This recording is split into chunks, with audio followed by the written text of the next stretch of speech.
నాటి ధరణికోట నేటి అమరావతి శరవేగంగా సన్నాహాలు చేసుకుంటోంది. రాజధాని నిర్మాణ పనులు ప్రారంభోత్సవానికి వేగంగా సన్నాహాలు జరుగుతున్నాయి. ప్రధాని మోదీ చేతుల మీదుగా పనులు ప్రారంభించనున్నారు. రాజధానిలో 52,000 కోట్లతో చేపడుతున్న పనులు 48,000 కోట్ల పెట్టుబడుల ప్రతిపాదనల గురించి ఈ సందర్భంగా ప్రధానికి వివరించనున్నారు. రాజధాని పనులకు 9 ఏళ్ల కిందటే ప్రధాని చేతుల మీదుగా శంకుస్థాపన జరిగినందున ఇప్పుడు ఈ కార్యక్రమాన్ని నవనగరాల పనుల ప్రారంభోత్సవ సభగా నిర్వహించాలని ప్రభుత్వం యోచిస్తోంది. కార్యక్రమ నిర్వహణకు సచివాలయం వెనుక N9 రహదారి పక్కనే 250 ఎకరాల స్థలాన్ని ఎంపిక చేశారు. ప్రధానితో పాటు ఇతర ప్రముఖులు హాజరయ్యే అవకాశం ఉండటంతో రవాణాకు అనుకూలంగా ఉండేలా ఈ స్థలాన్ని ఎంపిక చేశారు. వాస్తుపరంగానూ అనుకూలమని నిర్ణయించారు.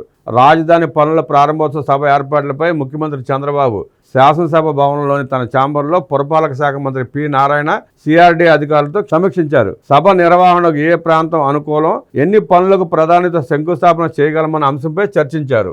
రాజధానిలో ఏ ప్రాంతాలు సభకు నిర్వహణ అనుకూలమో ముఖ్యమంత్రికి సిఆర్డీ అధికారులు వివరించారు. మొత్తం 6 ప్రాంతాలను పరిశీలించినట్టు తెలిపారు. సచివాలయం పక్కన ఉన్న ప్రదేశం అన్ని విధాల అనుకూలమని ప్రాథమికంగా నిర్ణయానికి వచ్చారు. రాజధాని పనుల పునఃప్రారంభోత్సవాన్ని ఏ రోజు నిర్వహించాలి, ముహూర్తం తదితర అంశాలపై ముఖ్యమంత్రి చర్చించారు. సీఎంతో సమావేశం అనంతరం సచివాలయం వెనుక పక్క స్థలాన్ని సిఆర్డీ కమిషనర్ కన్నబాబు పరిశీలించారు. గతంలో ఉద్దండరాయనిపాలెం వద్ద నిర్మించిన హెలిప్యాడ్లు, సచివాలయం ఎదుట ఉన్న హెలిప్యాడ్లను సభకు వచ్చే ప్రముఖుల కోసం వినియోగించాలని నిర్ణయించారు.